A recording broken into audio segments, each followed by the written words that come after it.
سعادة النائب، يعني يحكى أن هناك انقسامات داخل نواب السنة بشأن قانون إقرار العفو العام. كيف بترد على هذه الاتهامات، أو ما هي يعني الإجراءات اللي حتتخذوها لإعادة توحيد الموقف؟ اليوم صدر بيان عن النواب السنة.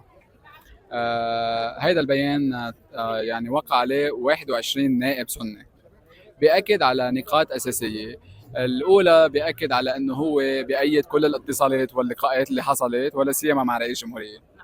اثنين، بيأكد على أنه النواب السنة موقفهم موحد بما يتعلق بقانون العفو العام من أول ما بلشنا بهي المرحلة وصولا لليوم. ثلاثة، بيوجه دعوة صريحة لفتح اللجان المشتركة لإقرار بنود اقتراح القانون المقدم على أمل أن نصل إلى الهيئة العامة لإقراره.